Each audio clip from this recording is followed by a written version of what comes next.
Dad, I'm sitting here today in the U.S. Capitol talking to our elected professionals is proof that you made the right decision 40 years ago to leave the Soviet Union, come here to the United States of America in search of a better life for our family. Do not worry. I will be fine for telling the truth.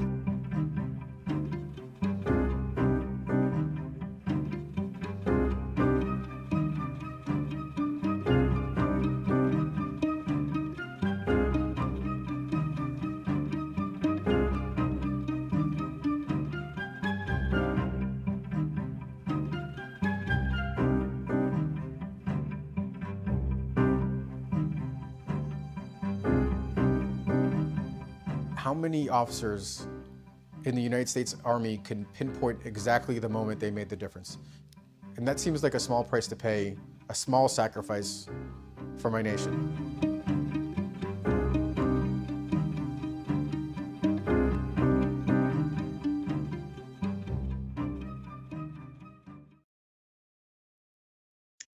Welcome. I'm Karen Tumulty, and I want to thank you for joining us today at Washington Post Live for our conversation with retired Lieutenant Colonel Alexander Vindman, a decorated Army veteran who was Director of European Affairs at the National Security Council in the Donald Trump White House, and ultimately became a key witness to the circumstances that led to President Trump's first impeachment.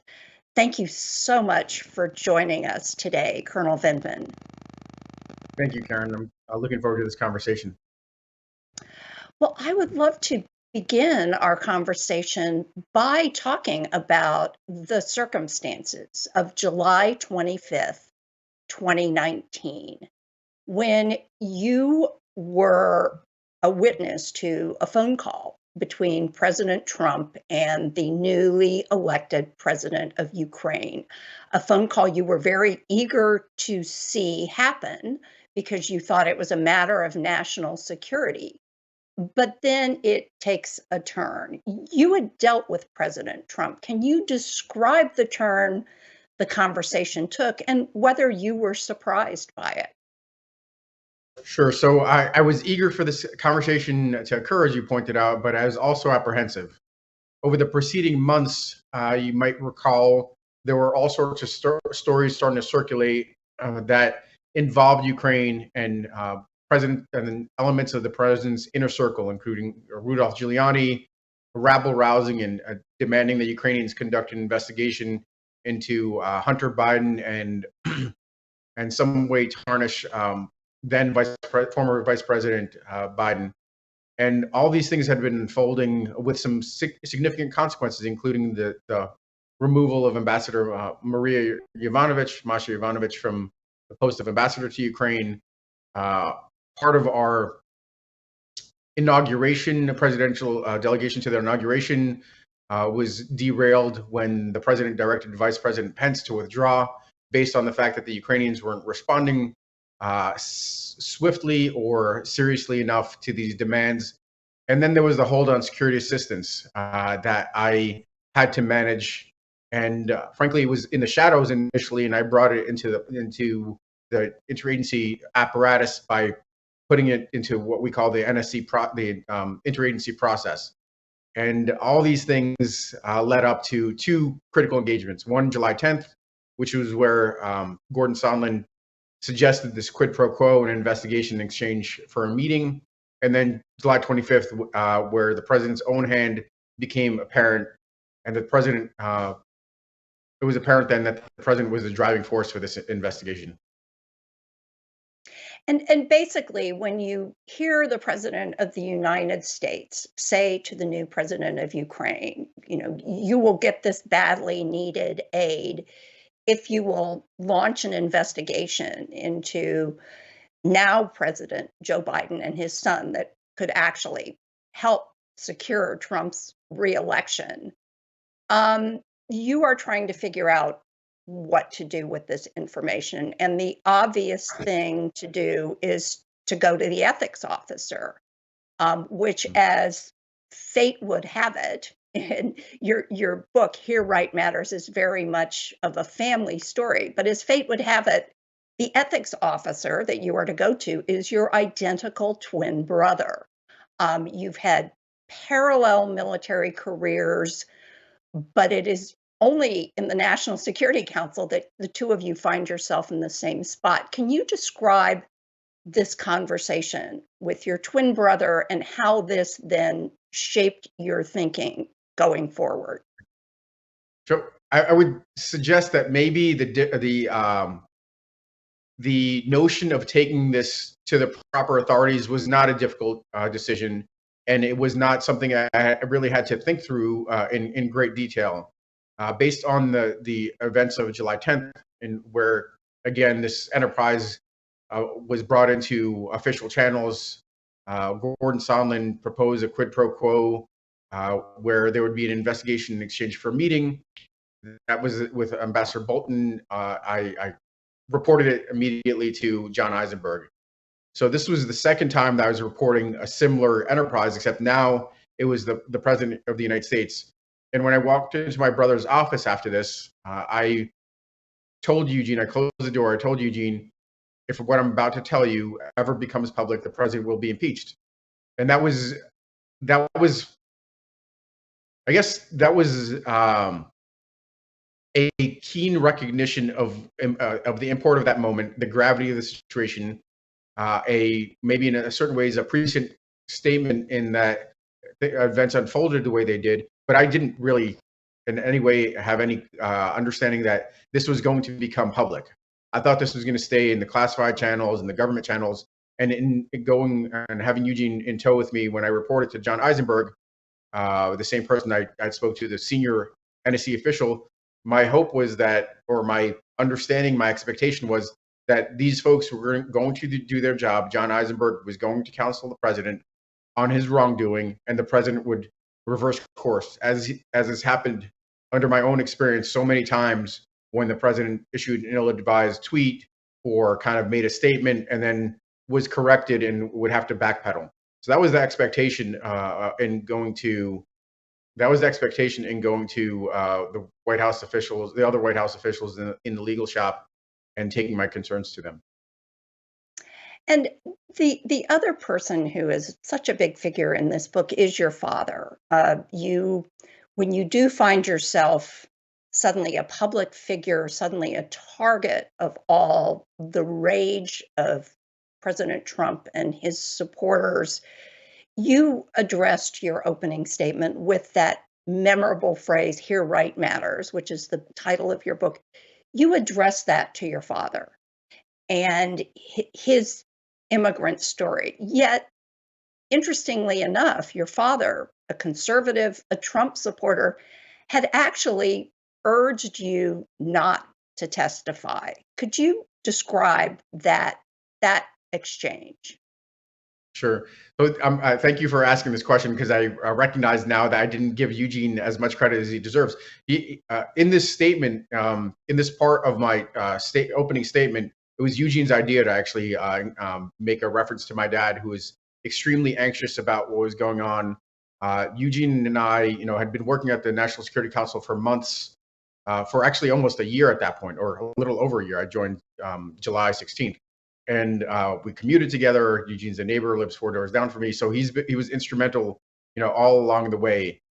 In this case, he was very he was able to kind of fill a hole and allow me to address my dad directly about his concerns. My dad was channeling his 47 years of life in the Soviet Union, and deeply concerned about the consequences of going up against the president of the United States. He actually wanted me to march into the Oval Office and tell the president, what can we do to fix this? That was his vision about how to extract myself from danger. It was much more about the personal risks to me, the risks to the family, than any affinity for the president. Although, as you pointed out, my dad was conservative. My dad was a Trump supporter at the time. He parted ways with Trump a long time ago. But I think he's in a lot of ways not all that different from a lot of adult Soviet refugees or refugees from other communist regimes that reject anything that can be even remotely associated with the left by swinging hard to the right. And I think that was his main affinity for Donald Trump. That the fact that Trump was not a politician appealed to my dad, but all that paled in comparison, and it was easily dismissed when the president challenged me or came after me directly. And I always knew I had my dad behind me. And ultimately, of course, your decision to come forward spells the end of your military career, which is certainly something you understood was a possibility as you do it. The other phrase, though, that comes up over and over again in the book is sort of the multi-generational Vindman family motto: start over and keep starting over. So once you understand there really isn't a future for you after decades in the Army, there is not a future for you there, you decide that your next call to service is to speak out against Donald Trump and the threat that he poses to the US Constitution.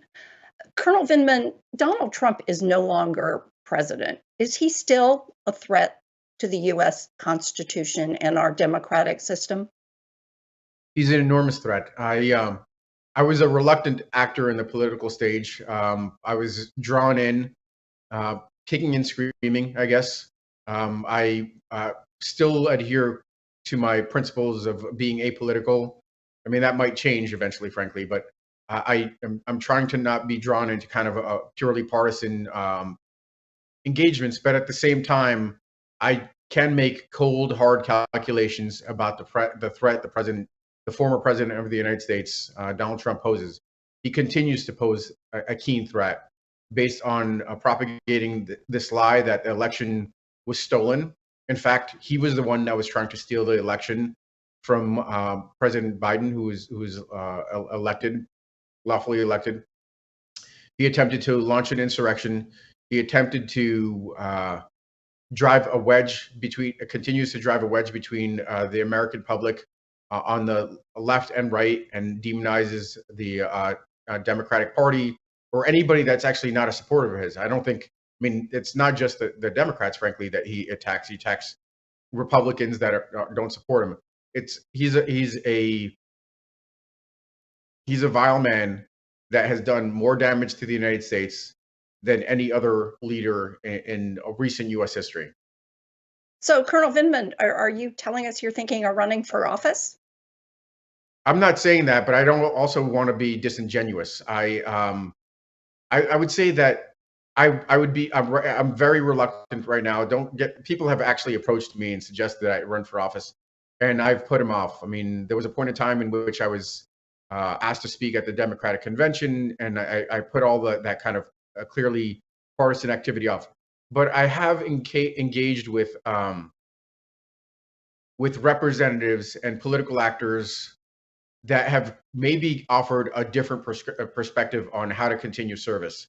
Basically, the people I've engaged with are altruistic, recognizing that they're compromising themselves. They're in a lot of ways harming their personal relationships with their families because they have to be away from families, and I honor that. And I guess I don't want to cast it in the way I may have done in the past, which is that it's dishonorable service. I think it's honorable service. It's not something I'm ready for, and my wife would not support that. But I just want to make sure that I'm also not being disingenuous. If my perspectives change, what I can say is that I'm pretty darn committed to acting against those leaders in government that have acted against their faith, that have failed to live up to their oath, and that have done harm to this country. So that is something that I'm committed to. I'm working with Vote Vets on their campaigns with folks that I'm close to just intuitively because they're also former service members that are running and campaigning against bad actors in government. So that's something that I'm ready for and ready to weigh in on that regard. But that's as far as I'm able to go at the moment. Well, as you speak about internal threats, can I ask you about a concept that you raise in the book of external threats? And that is, you write about how when you were in Ukraine, you had an opportunity to see and really begin to understand how the Russians engage in what you describe as hybrid warfare. Can you explain what you mean by that? And do you still see Moscow doing that today? And especially, again, as we are talking about threats to our own democratic system. Well, thank you that we get to move into my kind of my bailiwick and in my comfort zone. I could talk about this for hours. I know we don't have that much time, but I my career, the latter portions of my career were entirely focused on understanding Eurasia and understanding the threat that Russia poses. Russia, in my view, Russia is a bigger threat than China. And in my view, and the reason I could say this is that there are two components in my formulation: capabilities and intent. Both Russia and China have potent capabilities, military capabilities, political, diplomatic, informational capabilities. But Russia has demonstrated a will and intent to aggressively attack the United States. The Chinese, the Chinese are looking to improve their own lot. They're looking to advance their national security interests, and they're using tools that are harmful to the United States, coercive economic tools. They're starting to play in the information space, but they have not attacked us the way the Russians have. And my experience, firsthand experience, serving in the region, living 3 years in Russia, I saw the Russians uh, supply Russian forces in eastern Ukraine, wage war in Ukraine, and in order to reclaim territory in Ukraine and expand Russian empire. And that Ukraine is a test bed for military, economic, cyber, every kind of tool that we'll experience against ourselves at some point in time, more than likely. And if we are successful in hardening Ukraine, we're much more effective on resisting Russian aggression. And that's why Ukraine is such a central portion of our should be such a focal point for our support to the region. So, your appearance today has brought a lot of interest from our audience, and I would like to ask you a few of the questions that some of our viewers have submitted. One is from Martha Forston in Maryland, and what she wants to know is, how did the Trump administration tell you that you were off their team? Well, they told me I was off the team even before I actually emerged in the public eye. After I had made my concerns heard by the authorities in the White House, I was no longer seen as a reliable political actor, uh, willing to compromise ethics and values and potentially bend the law in order to support the president. And I was immediately kind of ostracized and removed from a number of trips or excluded from meetings. And that happened as early as August, and that continued on. Ultimately, the White House and the president attacked me personally. The White House sent out attack talking points to their proxies in the Republican Party, as well as to the media. The same lines were parroted. The same lines that the White House sent out about one of their own staffers were parroted repeatedly. Character assassination. So I knew I was off the team, pretty much right away, but I was still willing to stay there to do my job and to do work for the next remaining months and frankly to maybe even hang on to a military career. Ultimately, I was removed from the White House and that filtered down to the Army and the Department of Defense no longer wanting me there because of I was seen as a political liability. Well, and we also have a question from Virginia Carpio in California with regard to sort of more recent investigations into actions by President Trump and top members of his administration. So she wants to know, have you been approached by the DOJ, FBI, Congress, or any other government entity, including the state attorney of Georgia or the Southern District of New York, for information or to be a witness in any of their investigations? So I think at one point I was asked to offer some insights into cases out of New York, but that was many months ago, and frankly, I have not been. I mean, I haven't been engaged by the administration at all. So the answer is, I think, with that one outlier, the answer is no. And Ted Weinberg of New York wants to know your perspective looking back on all of this. Ultimately, President Trump is impeached not once but twice, and he nonetheless stays in office. So Ted Weinberg wants to know, looking back at what happened, do you feel justice was served? Yeah, that's a kind of a layered notion. I'd say in my case, maybe not. I was forced to leave my career because of a campaign of intimidation and bullying. But I've landed on my feet based on that theme of kind of starting over. And I wasn't scared to get to leave the military. There was apprehension because it was in the middle of COVID, but I was confident that I was going to land on my feet. But there is another level in which the president was held accountable. It just wasn't by elected officials; it was by the American public, and that was in some small way. I feel like I contributed to that by exposing presidential corruption. Um, by far, it was his mismanagement on COVID, and and Republican leadership in the Congress, in the Senate, must be held accountable for the fact that they live up to their oaths, and as a result, the president continued to serve, was emboldened, and was in a position to mismanage COVID and the casualties that created and the economic damage. So that's a reason to vote those guys out on alone. But I think there is the justice came from the hands of the American public directly.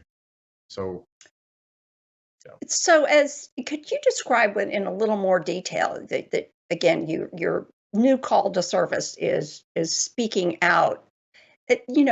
Beyond writing this book, can you describe a little more, precisely how you are doing this and through what platforms you're Sure. finding your voice? So I've been very fortunate, frankly, starting out with your publication, Washington Post. I was kind of able to set a roadmap and a declaration for myself about this time last year, in which I committed to advancing national security, supporting public servants and public service, and then accountability, the need for values-based leadership. I've tried to be active on all those fronts. I'm done with the coursework for my dissertation, and I've written a number of articles and a bunch of publications on national security. I've advocated for public servants. I think there is much more to do on the accountability front and values-based leadership.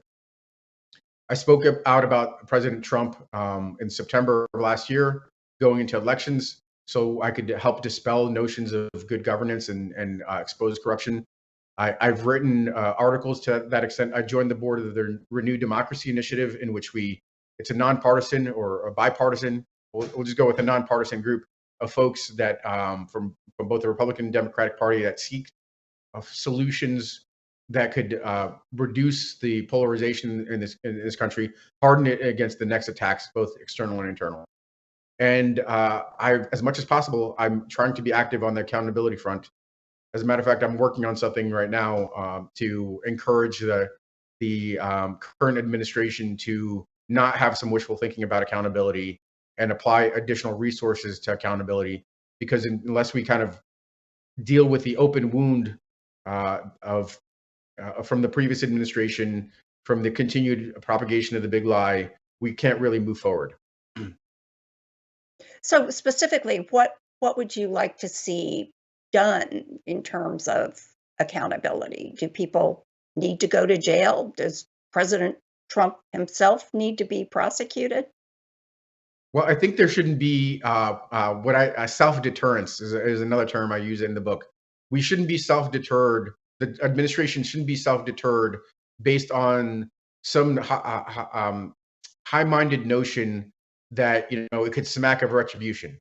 We should just basically follow the law, follow investigations wherever they lead, and not overthink this idea of, well, this could be seen as, retaliation. That's not the right answer. The right answer is to investigate matters as they arise.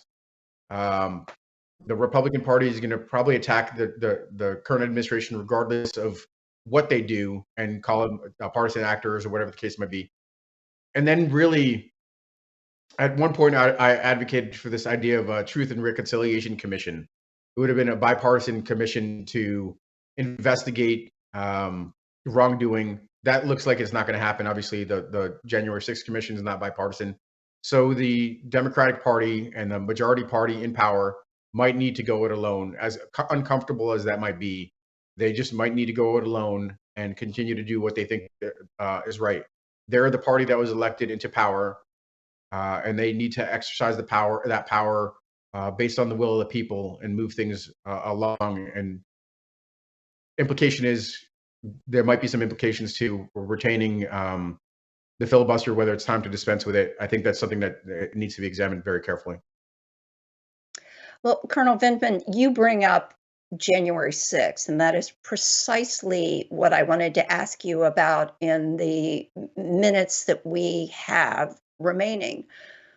Where were you on January 6th, and how did you see these events unfolding? And sort of what perspective did you see them in terms of all of your own experience with the Trump White House?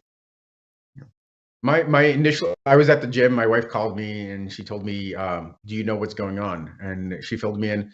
And my immediate reaction was, "How do we fight back?" Is it maybe my immediate reaction, which is not always the best reaction, is, okay, is it time for a counter protest? What do we do to defend this country?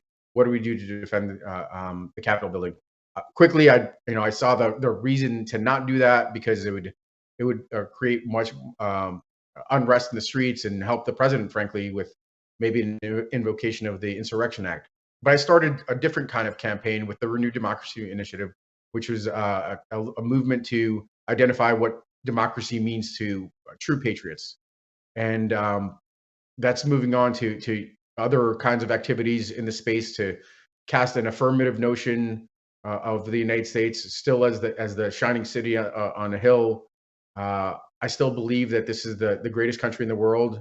And although we've had a difficult period, we've had many difficult periods, and we continue to march forward towards a platitude of the more perfect union. I still believe in these notions, and I'm trying to continue to be active to advance, to move us forward. And yet, 7 months after Donald Trump is out of office, why do you think so many people continue to believe the lie that somehow the 2020 election was stolen from him? What is it that makes, again, these corrosive forces take hold the way they do? In part, it's the same thing that I may have suffered from briefly until that July 25th phone call, the reverence for the office of the president. Until that moment, I tried to rationalize a way that it was other corrupt individuals that were acting on the president's behalf, until the president himself kind of declared his position. I think there's still a high reverence for, a former president, even a deeply corrupt president that will lie as a matter of course.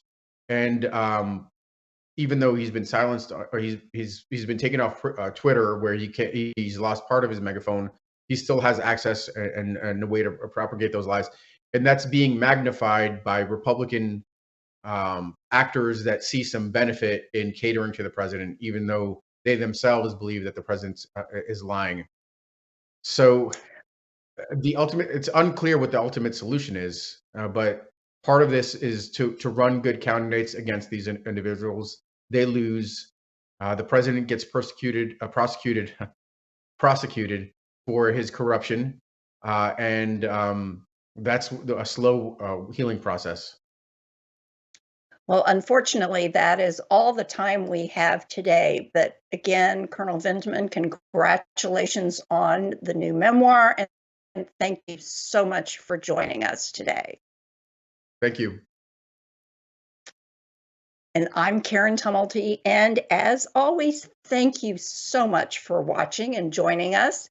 If you want to check what interviews we have coming up, please head over to WashingtonPostLive.com to register and to find more information about our upcoming schedule.